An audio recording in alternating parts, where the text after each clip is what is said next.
Ceci est la lecture du Horla de Guy de Maupassant, 1887, lu par Steph Doméa. Guy de Maupassant. Le Horla.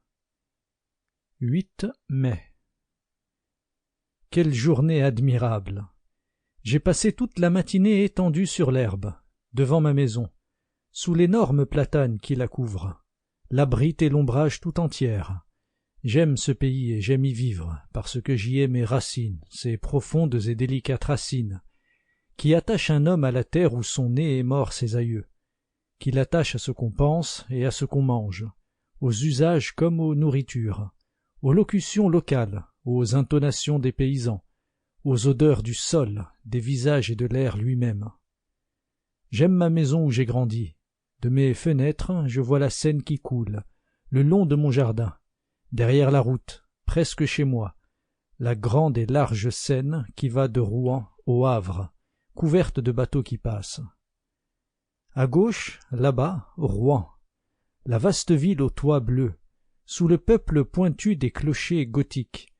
Ils sont innombrables, frêles ou larges, dominés par la flèche de fonte de la cathédrale, et pleins de cloches qui sonnent dans l'air bleu des belles matinées, jetant jusqu'à moi leur doux et lointain bourdonnement de fer, leur chant d'airain que la brise m'apporte, tantôt plus fort et tantôt plus affaibli, suivant qu'elle s'éveille ou s'assoupit. Comme il faisait bon ce matin. Vers 11 heures, un long convoi de navires, traîné par un remorqueur, gros comme une mouche, et qui râlait de peine en vomissant une fumée épaisse, défila devant ma grille. Après 2 goélettes anglaises, dont le pavillon rouge ondoyait sur le ciel, venait un superbe 3-mâts brésilien, tout blanc, admirablement propre et luisant. Je le saluai, je ne sais pourquoi, tant ce navire me fit plaisir à voir.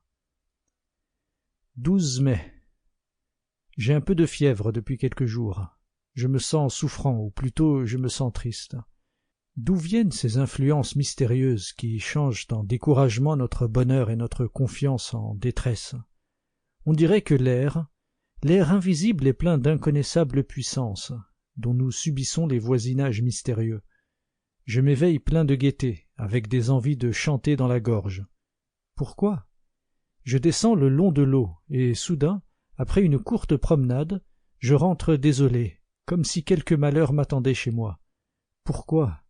Est-ce un frisson de froid qui, frôlant ma peau, a ébranlé mes nerfs et assombri mon âme?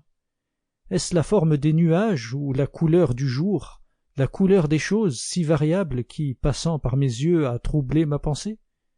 Sait-on?